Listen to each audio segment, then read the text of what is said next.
Good morning. My name is Sidney Goldman. We are today going to be talking to Bella Pollack, and we're at the Jewish Community Center in Stamford, Connecticut.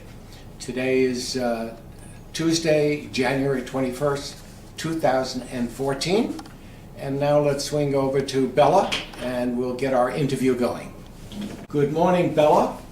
Good morning. Thank you for agreeing to tell us something about your life. So let's start right at the cradle. Where were you born? When? So start around there.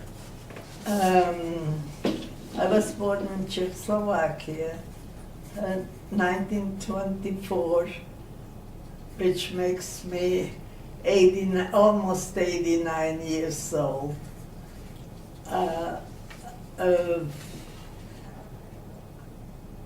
And when did you leave Czechoslovakia? I left Czechoslovakia before the night when Hitler came into Prague.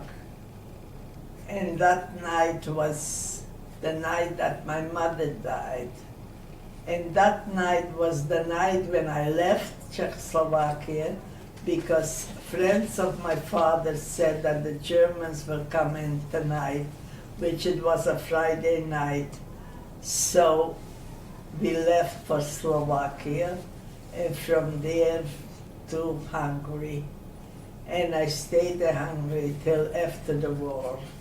Okay, so what year was that when Hitler came, the Nazis came into Prague? That's a very hard thing you ask me, because most of it I forgot. I'm not doing very well. Well, how old were you, would you say, when you moved to Hungary? I was about 40 years old. When you moved to Hungary? Right. Uh-huh. And I went to Budapest with my sister, and we didn't know no Hungarian, and we didn't know nobody there. So, we went to a synagogue. In the synagogue there was somebody who found us a bed, because we were sleeping not in rooms but in beds. You paid for a bed, you didn't pay for a room. And we were there till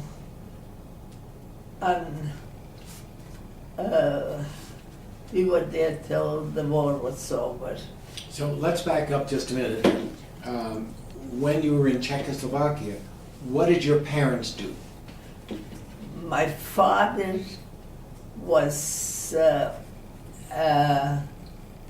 he had cars, a few of them, and one of them he had, which he took the mail from town to town. He didn't, but he had a chauffeur who went from town to drop off the mail and pick up the mail. And he also had the money that they paid out for the people that my father was responsible for. And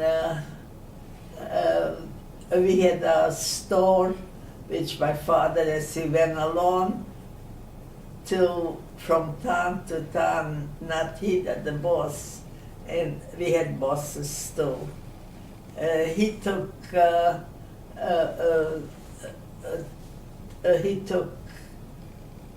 things, fresh vegetables from the farmers and brought it home, and we had a store from that thing. We were very busy people, and my father was a very busy man. And I just have to say, when he came to America, which he came to, he went right away, bought himself a candy store and made a grocery store from it. He just had a half a pound of butter. There was no such thing. There just a half of a piece of butter. Everything that he people used, like rolls and things. That's how he started. Later on, he had 2 supermarkets. As he went along and got another store, another candy store, and made supermarkets, markets He was an from it. entrepreneur, it sounds like. Yeah, he was a very smart man. Yes. And he was very, very good at all these things. He was a concentration camp. And the minute he came back, he didn't take any money from the Germany. He says, I don't want it. I can make my own money. And he made his own money. Now, do you remember leaving Czechoslovakia for Hungary? It was a very hard thing to leave Czechoslovakia. For once, my mother died that same day that the German came in, and we wanted to leave before the German comes. And my father had friends, non-Jews, that they took us to the border and saw to it that we get over the border to Hungary. Slovakia and Hungary have a border. They're next to each other. So we went from Prague to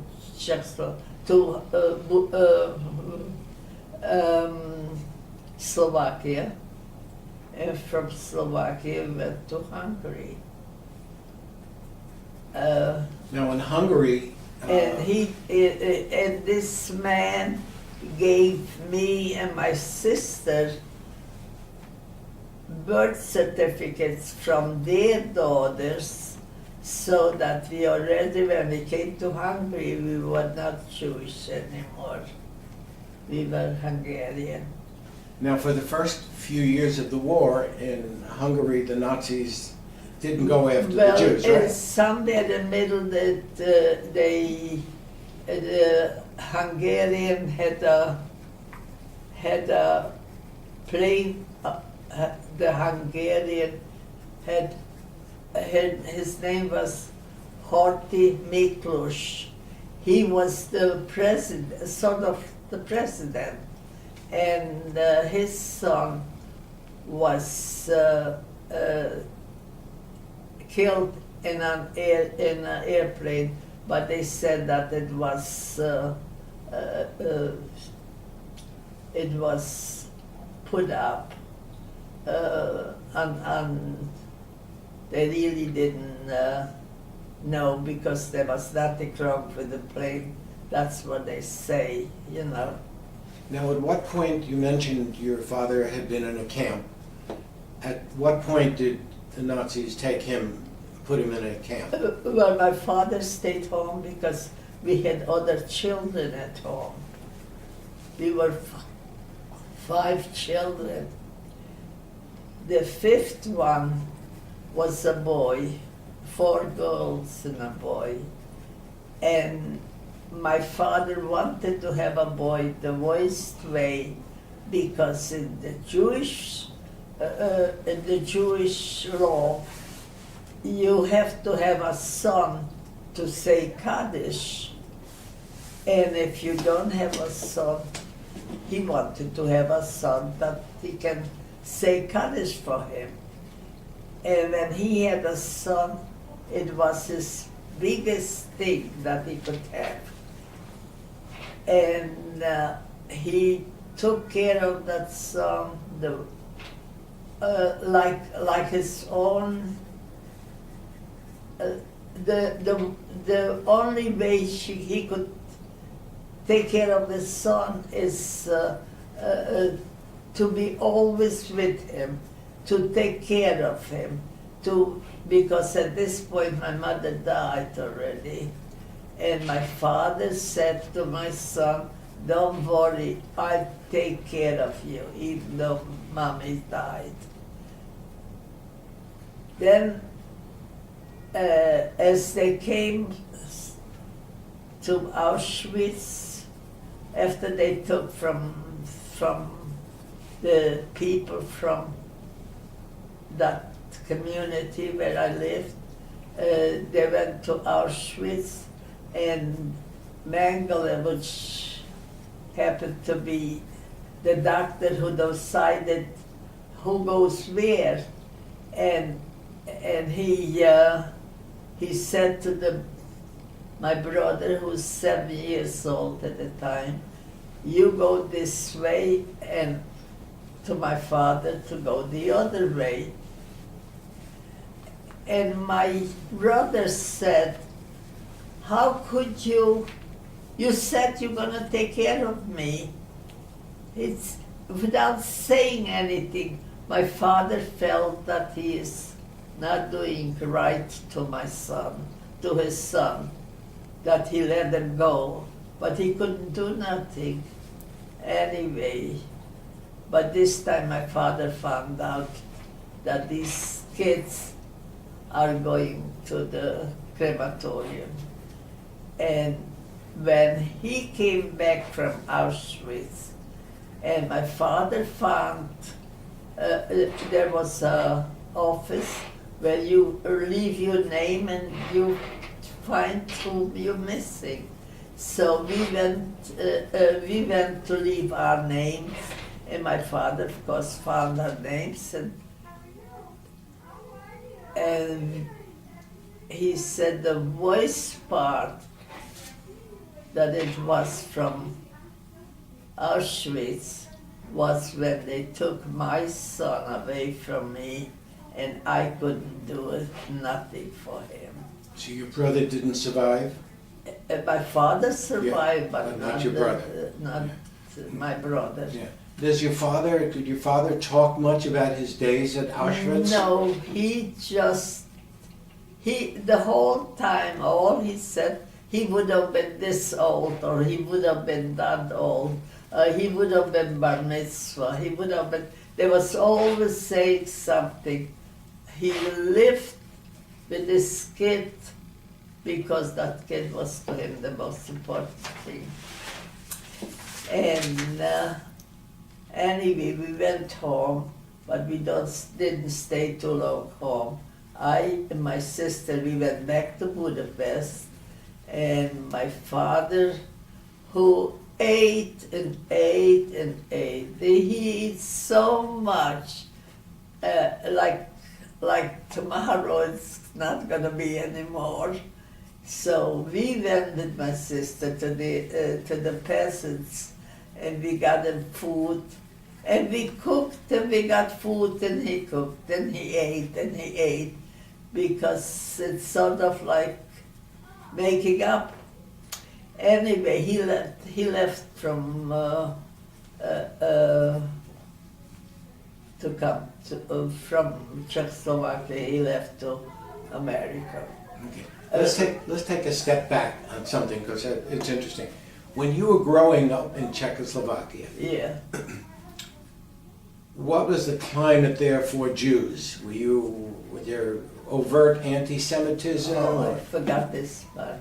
No, I don't think so, because, as I said, we were not too many Jewish people in that particular town where I lived. There were most Germans, and the Jew, and we didn't. Nobody did had anything. They didn't think of it at the time when I grew up. I grew to that point till Hitler's came actually from. We went to Vienna a lot too, and there was all right too. Anyway, I didn't feel like it, but the Slovaks, they were more anti-Semitism. At that time, Czechoslovakia and the Slovaks were one. So there was more, but not in Czechoslovakia itself. Well, after the war ended and your family went back to Czechoslovakia for a while, How long did they For stay a there? very little while. Okay. There was nobody there. There was nothing interesting, and we want to get going. So we decided. My father married a woman in the interim that she had family in America, and they sent them papers, and they left for America very shortly after. So what year would you guess that your family came to America? Dates I am not good at. How about, like, at what age were you? Maybe it's easier to do that. How old were you when you came to America? Oh, I would say I probably was 18, 17, 18 years old. Yeah, at that time already the war was over. Okay, so let's pick up from when you came here. What did you do when you came Okay. here? What happened was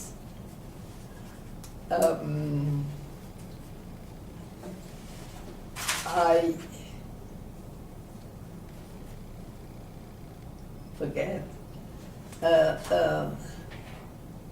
My son came here, and I was about to retire.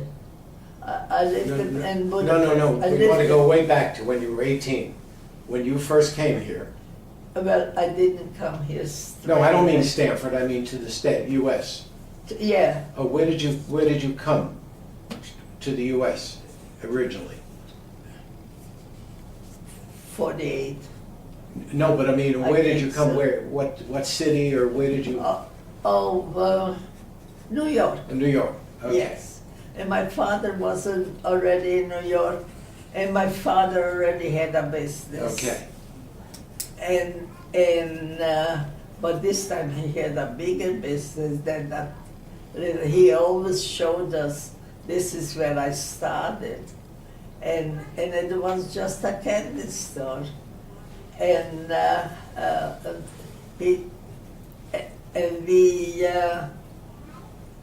I got married in the interim, and we did very well. My husband was a furrier, and in which borough did you live in? maybe 19. I got married very young Yeah. because And where did you live though, Manhattan, Brooklyn, or in Manhattan. Manhattan? Okay. And the Lower East Side, in Broome Street. You wouldn't know where it is. It was such a, I know the Lower East Side. yeah. Yes. Well, my father had a store by that time, and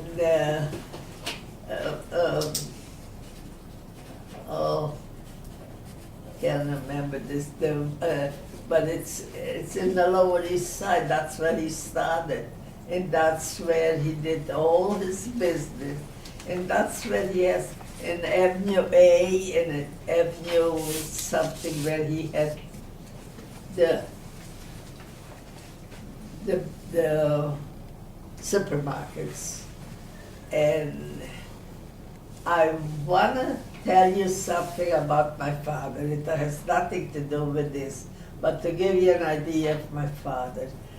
When Cuba was, Castro became the boss over Cuba, Jewish people came to New York, and there was a Jewish religious young man, I mean young man because he had two small children, who came into my father's store and said whether he could have a job because he spoke Yiddish, and my father spoke Yiddish, so he didn't speak English. So my father says, hey, I give you a half of the store if you work for me for nothing for 1 year. The man worked for my father for 1 year. My father let him take all the food he needs. He says, but for your rent, you have to worry about yourself. But you get, after a year, you get a half of the store. And that was a supermarket. And after a year, so help me God, my father gave him half of the store. Everything. They added up how much it cost, 50-50. Here you have, that's your 50 and it's yours. Sounds like an And unusual that man. was my father. Yeah. Tell us a little something about, you mentioned you had, I think, 3 sisters. Yes. What happened to them? Well, Did they all come over here? yes, not all. We were, at this point, we were 3 sisters here. Until last year, my sister lived in Fifth Avenue, New York. She was very, very, very wealthy. Her husband was a designer, clothing designer, and he made a lot of money. And he died 2 years ago, and my sister died, and she was the younger one. And my sister died 1 year ago. The same day, 1 year ago, they were apart. Her husband died July the 27th. She died July the 27th. She had a summer, she used it as a summer home, but it was more to it in Litchfield. And they had a swimming pool and a tennis court and a very beautiful house, old house, Yeah. because that's what it is. And she bought that house. Yeah. And just for the summer, they went there. And your other 2 sisters, what about them? And the older one, which is the oldest of the 3 of us, she's still alive. She's 93 years old, and she lives in New Jersey. I want to say because they were they had children. My younger sister has a boy. He is a doctor. She has a daughter. She's a lawyer. They are the kids are very, very well-to-do too. My oldest sister has a son. He's a doctor. And the other son, she has 2 sons. The older son is a professor in a college in Wisconsin, I think so. But he's a professor. And their children, the grandchildren, one is a rabbi in Texas, and one is, they're all very, very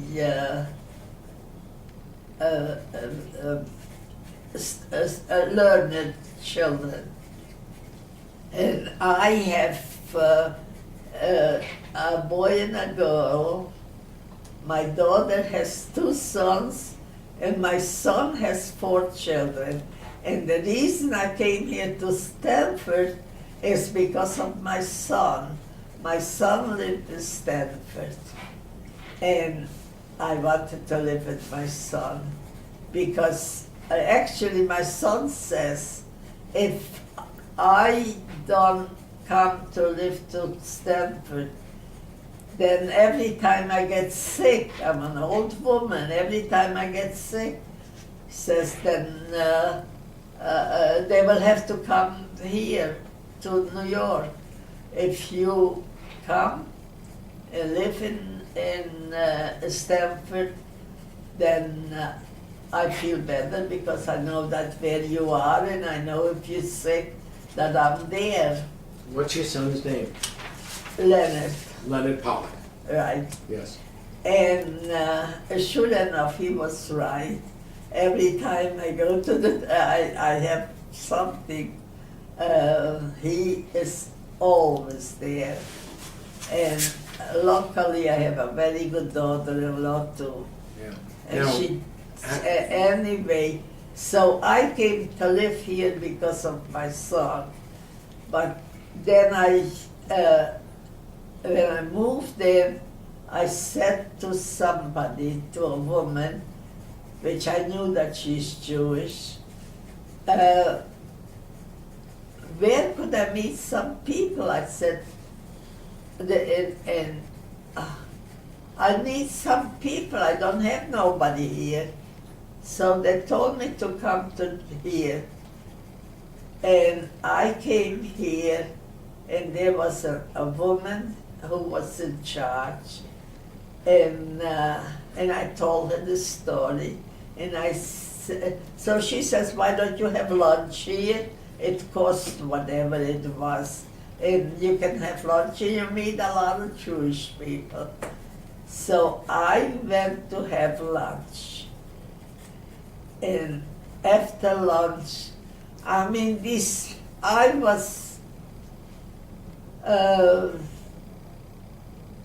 55 or so. No, not 80, 60. I was 60.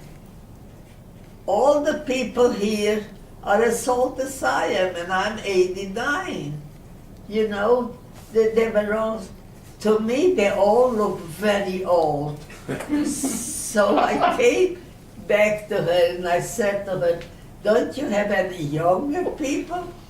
And she says, how old are you? What sort of hookah? Since when are you so young? The way she said it, I said, I'll never go there again. And But here I you did. are. Yeah. Yes. Okay, what we don't know is your husband's name and how did you meet him, where did he come from, and so forth. My husband's name is naturally Pollack because my own name was Berg, and he was a furrier, as I said, but he died very young. And I had a son that died very young. My son was just past the bar mitzvah. And he had the kidney disease, nephritis. And shortly after, my husband died. And at that time, I lived in Yonkers. And I had a very bad time for me because it was sort of, it seems like one after the other. Oh, certainly, yeah. So, but my son, I really miss him a lot. And he was 30 years old. And it was the Asian flu. I think that's what they called it. It was the flu was going around, and he got the flu. From the flu, he got the kidney, and that was the bad part. And what year did you move to Stanford? You Here moved from 20 Yonkers? years. Yonkers From to here? New York, from Yonkers Okay. to New York. Yes. Yeah. When was that? June was 20 years. And you've met Which plenty is- of people at the Which Jewish is the Community same Center thing. now, right? Yeah, you're right. It's about the same time. Yeah. And she said, and how old are you? You know what? How dare you call these people old? Or whatever she had in mind. But, and then I came back. Now, when you were a child in Czechoslovakia, were any members of your family bat mitzvah or bar mitzvah? Bat mitzvah, yes. I had nobody here, and I had nobody there except my father and my two sisters, and we kept very much close together. My father, as I said, he married, and she had two children, but we were too old for, to socialize with them because we didn't know them, and we already were too old for children. They get together, but no, we stayed in here too. My father had a sister here. He didn't even remember, but when he came here, he found out that he had a sister here, but she died just before he came, or maybe after he came. But then he went to her children, and he thought that he's going to be, to see his sister's children. And that didn't pan out very well because they came and they saw, he just came here, the greener, and he has already a store. And this man was carrying milk from door to door, the dropping of milk. And he sort of, how dare you get, my father said that's what he felt. Now, when you were growing up, and I'm thinking of the Germans all around and stuff, what kind of Jewish family life could you have? I think I told you at the beginning that the time from the war, I was not, personally, I have Gentile papers. Right, okay. And I lived with Gentiles. Or not that I didn't know that there is a lot of Jewish people in Budapest. But you couldn't be openly Jewish, right? I couldn't be. Yes. The reason they didn't want it, because if one gets caught that you're false papers, you may tell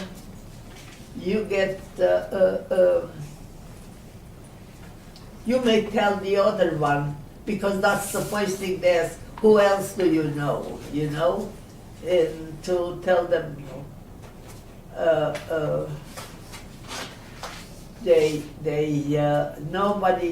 nobody wants to know who you are, and you don't want anybody to know who you are, so that I think that now, when you people here, whether it's here in America or which naturally it is, but I always stop by to see the Jewish Historical Society. As a matter of fact, I'm a member. I paid $20, I think so.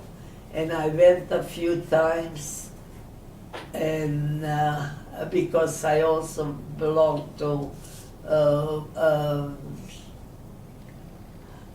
the Israeli hospital, Hadassah. I belong to Hadassah. So I wanted to have Jewish people. But I think except for this, nothing worked out. Now, did you raise your children in a very actively Jewish house? You see, my son goes, I don't know whether you know, he goes to Chabad. My other people that I know, Like my nephew, my sister's great-grandson, he goes to Young Israel, which is quite a distance. But my son says, I want to go to Chabad because that is people that I know they do something. I never hear anything that Young Israel does, except they probably pray more. But I don't think that people that they're hungry, they want to pray, they want to eat. So anyway, my son goes to Young Israel, and he doesn't miss Shabbos. He goes every Saturday with my youngest grandson. My daughter has two sons, and they both go to shul on Shabbos. Okay. Now your husband, going back to your husband, was he born in Europe or here? He was born in Europe, and then we got married sort of in Europe because we had to have the papers made out as husband and wife. So we made in Germany like a marriage, in a court there, like a marriage certificate, so that we could come here as husband and wife. And here we had the Jewish wedding. Yeah. And how did you meet him over there? How did you meet your husband? How I met my husband? He was in the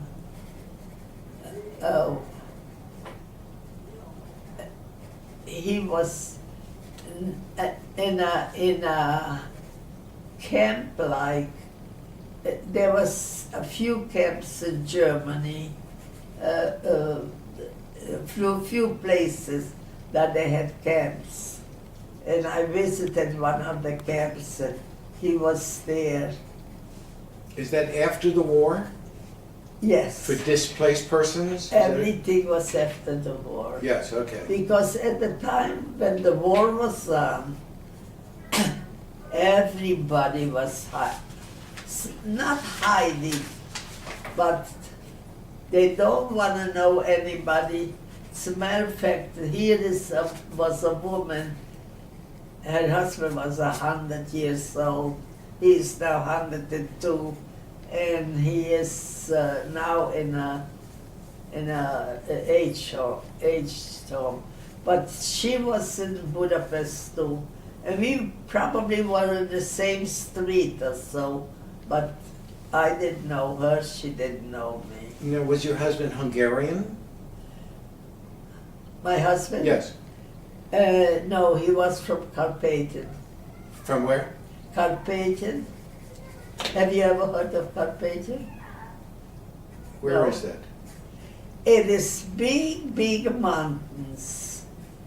And Czech was Czech, Slovakia, Carpathian. And the Carpathian was, so to speak, the lower class Jewish people In what country? in Czechoslovakia. Oh, okay. Czechoslovakia consisted of 4 states, and Czech is number 1 state.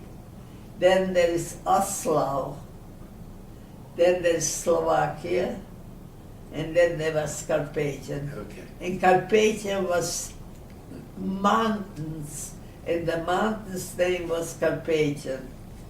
And this is where a lot of lower class, they say lower class, nobody was in Czechoslovakia, so to speak, hungry, or they all have some sort of a doing business, and they came originally there from Poland, and they settled there in these mountains. and it's a very interesting place. Now, when you came over here, when he came Yeah. over here, did you go to school here at all? Yeah, Well, for, tell me for about a year, a night times, What did you a do? night school. Well, Just to learn to speak, and I never made it. Never made it. If you, I had to say, some words which I could never learn. Grammar, like, you know. I never know when you hung up or there's so many words that you have to know the grammar, and I didn't. And once the teacher taught that I know, because I didn't raise my hand and I was very quiet. He thought that I know what they do. I didn't. And then he gave me a book and he says, if you go to the library, look for this book. And I still don't know. I think your English is pretty good. Yeah, well, not quite. Yes, yes. I wish I would. So did you work at all after you got Yeah. here? Tell us Oh. what you did. After my husband died, I had to do something to make a living. Although I get some money for the children from the government, I had already by this time 3 children. It was my son that died, and my son that, and my daughter, then it was my daughter, and then it was the son that is here in Stanford. And he came here he first lived in Riverdale, and he said he wants to live in Stanford. And so he moved here, and he got, at that time didn't even have a job here, but he got a job here, and he's doing all right. And what attracted him to Stanford? He had some friends, and they lived here, and I think they must have talked him into it. And so tell us the kind of work you did. I did. Yes. It's funny, but it's called interior decorating, and I was very good at it. And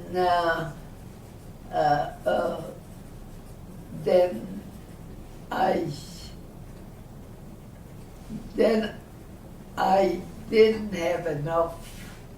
In other words, I was good at it, but I worked for a firm, and I just got the commission. I didn't get so it wasn't enough for me. So I got a partner, and we were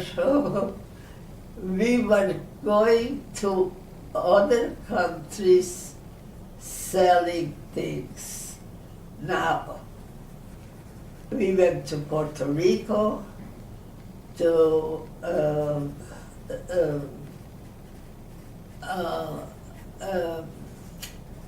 all those little islands. In the Caribbean, you mean? Well,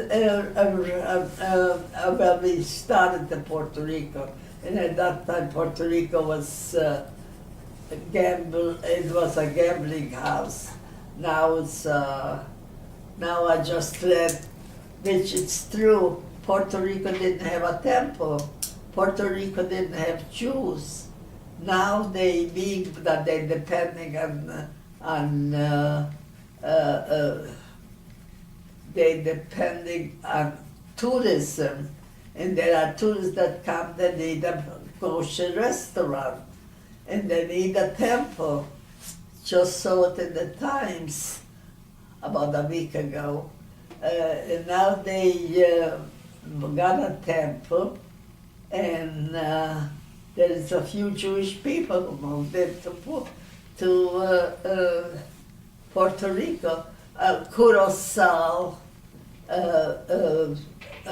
St. Thomas, St. Croix, I mean quite a few islands, and we sold things that you would find in 5 and 10 stores.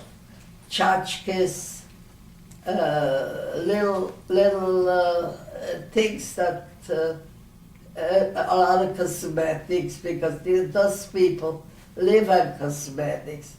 They're very, very much. So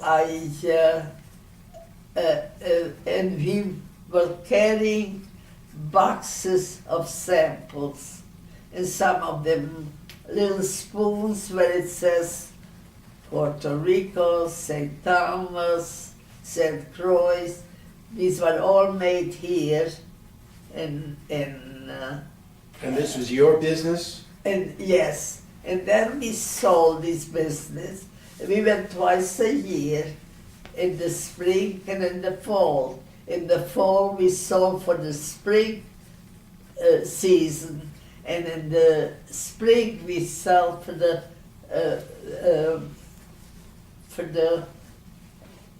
in spring we sell for the winter season, because it takes time till we come home, till we make out all this. It was a lot of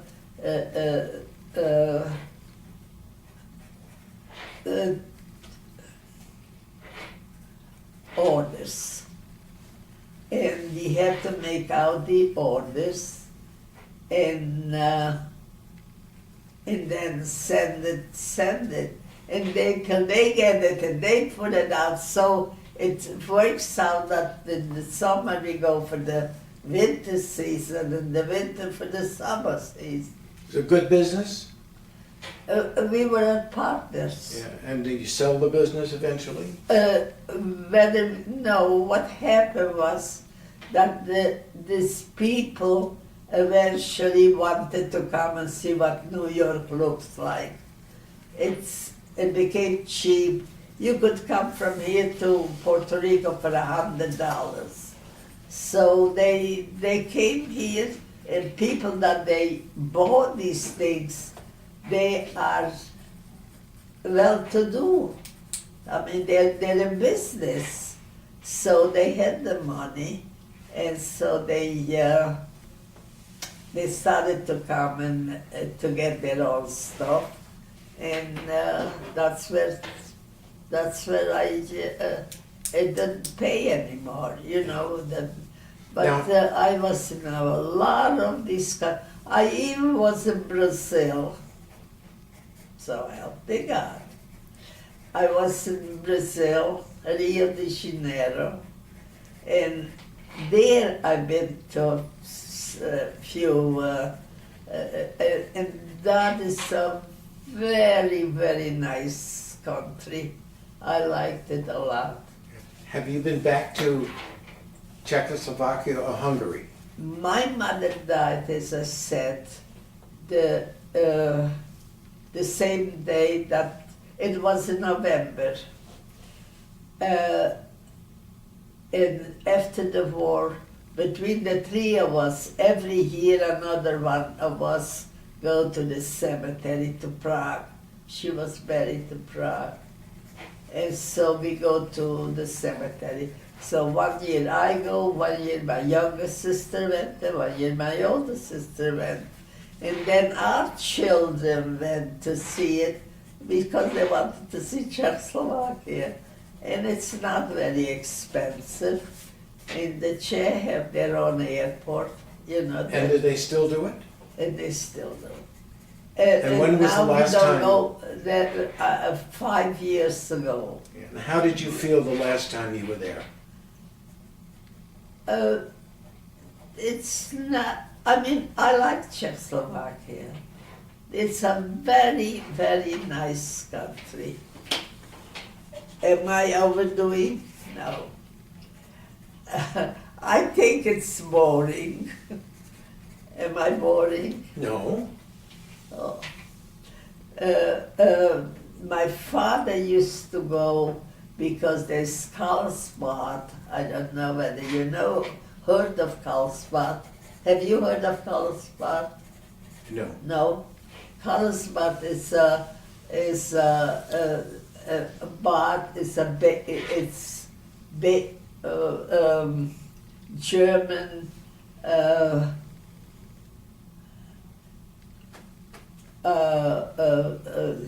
This the natural springs? Natural springs, Yes, okay, yes, yes. that's what it is. Yes. And people go there because they have arthritis and whatever else, and it's called Carlsbad. And there's another one, it's called Bad Feld, which is the same thing. You go for the baits Right. and my father used to go. And oddly enough, there was no Jewish people. There were no more Jewish people there. There used to be a lot, but they didn't have it. They don't have it now. So my father, when he filled up his knapsack with tuna fish and all sorts of things that he could eat, because he was, Kosher? yes, he was kosher. Did you keep a kosher home? Till I was married, yes.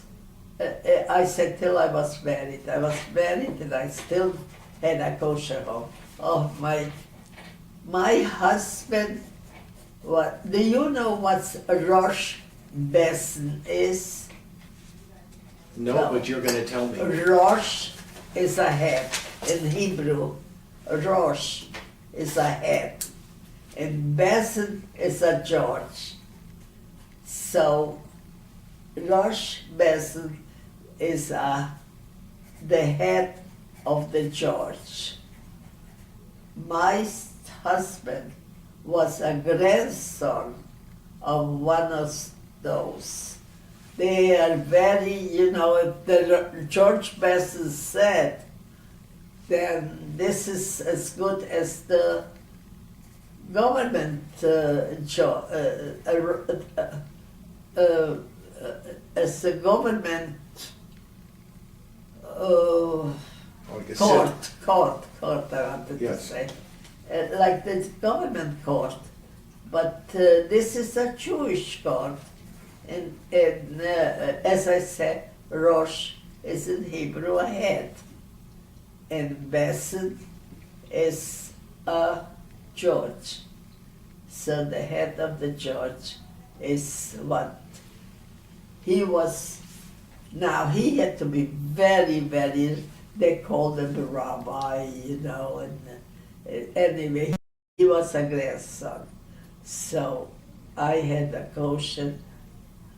It was a very funny feeling when you live 6 years as a Gentile.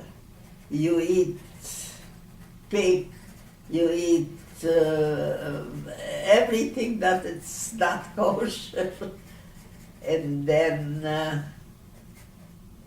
you have to go to kosher. Yeah. I think I'm boring. No. So let me ask you something. You're 89, right? Yeah.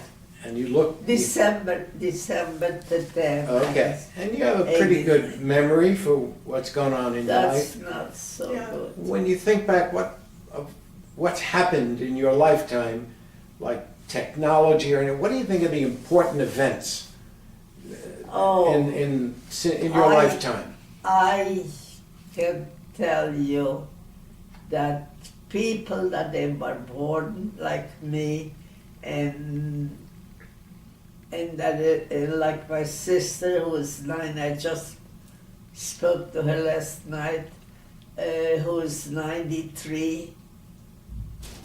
The youngest one died the first, which we didn't take, so we thought it's gonna be the other way around. oldest one is gonna die first. You know, just like the way we were. We were 2 years apart.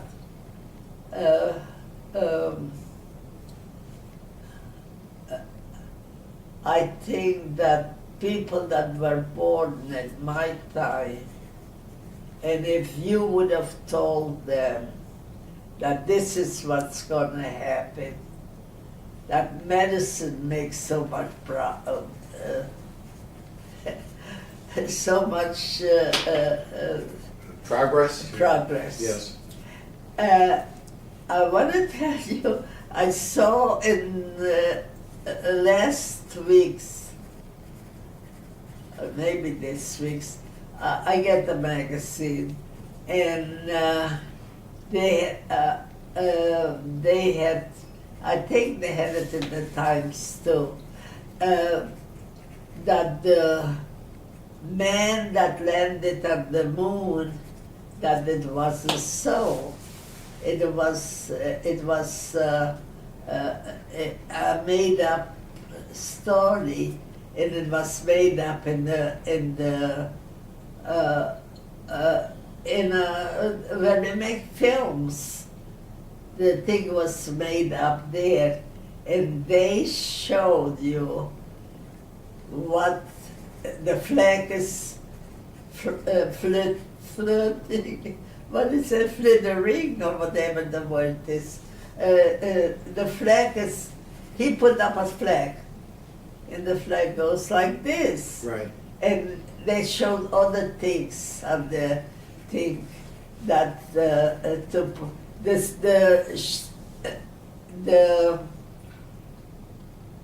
shadow is going one way, and the shadow from the thing is going the other way.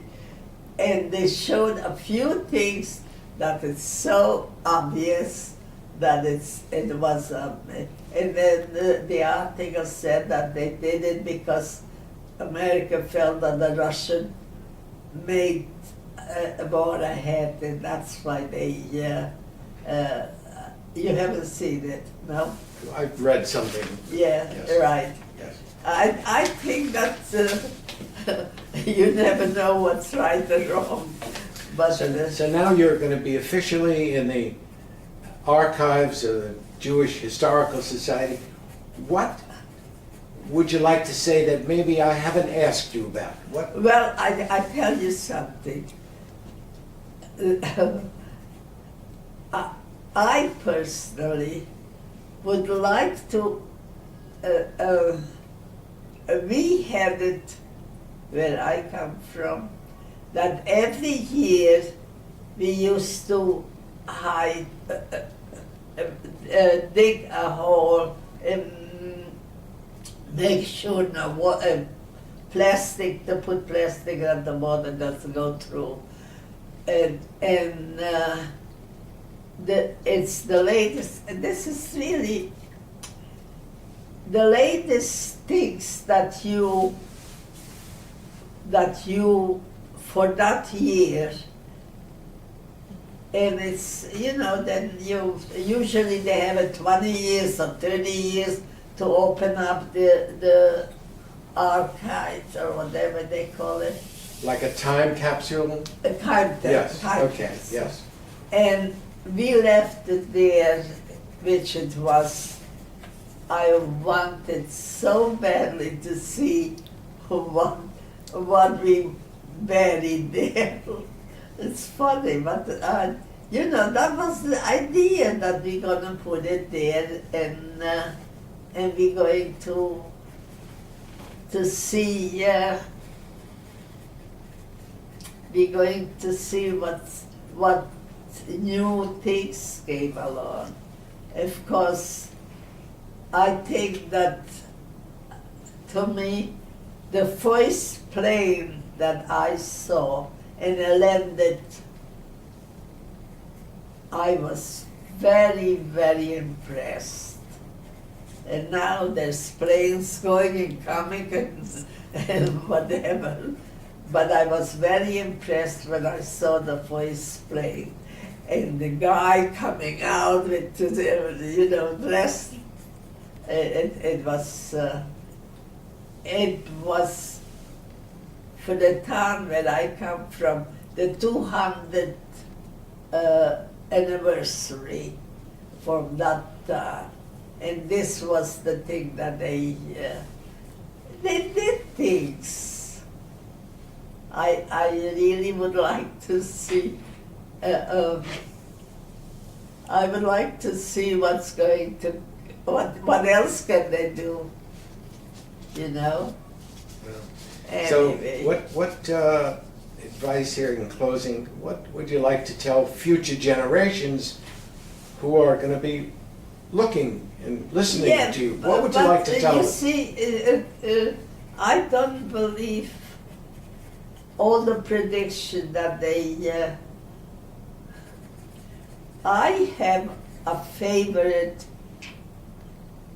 television station, which is 161. Have you ever watched it? No. Shalom? No, No. Shalom. I watched Shalom Yeah. too. What's 161? 161. And they show you from 50,000 years, many, many years. And they show you on and off. You know, many times I turn it off because it really doesn't interest me. But a lot of times, if you go periodically and see what they're talking about,